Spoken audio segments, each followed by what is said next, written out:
Hello বন্ধুরা, আশা করি সকলে ভালো আছো। আমাদের তো বাঙালির 12 মাসের 13 পার্বণের অনেকগুলোই আমরা পেরিয়ে এলাম। তো সকলকে শুভ বিজয়া, শুভ দীপাবলি, শুভ ভাতৃদ্বিতীয়া।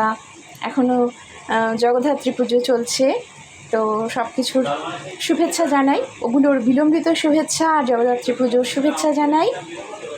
তো আজ বানাচ্ছি বাঙালির অতি পরিচিত সুস্বাদু একটি রান্না, লাউ চিংড়ি।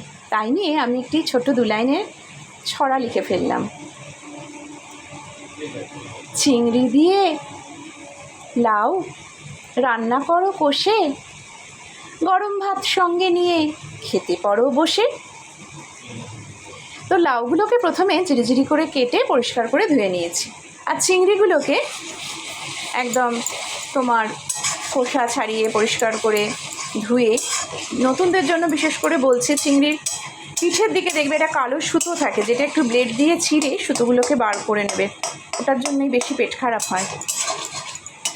তা করে সেগুলোকে নুন হলুদ মাখিয়ে ভেজে তুলে রেখেছি। আর ওপাশে কী করেছি, একটু আদা, জিরে আর ধনে বেটে নিয়েছি। এবার কড়ায় তেল দিয়ে জিরে ফোড়ন আর একটু ছোটো এলাচ ফোড়ন দিয়েছি, আর ওই মশলাটা। আর হ্যাঁ, আর একটা ছোট্ট টিপস বলি, এখন যেমন দেখো অনেক মশলা, অনেক ইনগ্রেডিয়েন্টস বেরিয়ে গেছে, আগেকার দিনে তো তা ছিল না। মানে আমি আমার ঠাকুমা দিদিমাদের আমলের কথা বলছি, আমার মায়ের মুখে শুনেছি, আমার দিম্মা তখন তো কোথায় গ্রাইন্ডার, মিক্সার, শিলেই বাটা। তো মশলা ধোয়া জলটা দেবে সব সময়, তাতে কি হয়, রান্নার মাত্রাটা দেখবে একটা আলাদা রকমের বেড়ে যাবে। দিয়ে এটাকে ভালো করে কষে চাপা দেবে। আর একদম বলছি, লাউতে কিন্তু জল দেবে না, কারণ ঢাকা দিয়ে যেই কষে নিয়ে ঢাকা দেবে তখনই লাউ থেকে জল বেরোবে, তো ওতেই লাউ সেদ্ধ হয়ে যাবে। তো তার মধ্যে দিয়েছি কি, তারপরে তেজপাতা, কাঁচা লঙ্কা, নুন হলুদ এই দিয়ে কষে চাপা দিয়েছি। এবার এই যে দেখো, তোমাদের জন্য দেখাচ্ছি, যেই লাউ থেকে জল বেরিয়েছে, লাউ সেদ্ধও হয়ে গেছে। এবার কি করব, দেখো এই যে চিংড়িগুলো ভেজে রেখেছি, এই চিংড়িগুলো দিয়ে দেবো। এই চিংড়িগুলো দিয়ে একটু কষবো।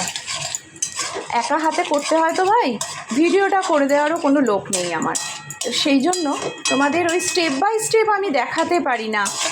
এইটাই বলে দিই, স্টেপ বাই স্টেপ আমি দেখাতে পারি না, ওইভাবে তো আমি এখন অভ্যস্ত হইনি, কারুর সময় নেই, সবাই ব্যস্ত, কাকেই দোষ দেবো বলো। তো নিজের কাজ নিজেই করো। এবার এই চিংড়িগুলো দিয়ে একটু ভালো করে মিনিট 3-4 আমি কষে নেব। তারপরে আরেকটা জিনিস দেবো, লাউ এমনি মিষ্টি, তো এই সব রান্নায় একটু টেস্ট ব্যালেন্সের জন্য চিনি দিতেই লাগে। একটু চিনি দেব।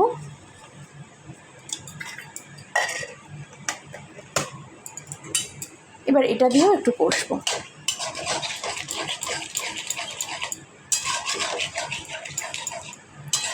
নিলেই রেডি বাঙালির অতি পরিচিত, বহু পুরনো, সুস্বাদু একটি রান্না, লাউ চিংড়ি। কি সবাই রেডি তো? গরম ভাত নিয়ে বসে পড়ো। সবাই কিন্তু একবার এইভাবে করো এবং আমাকে জানিও।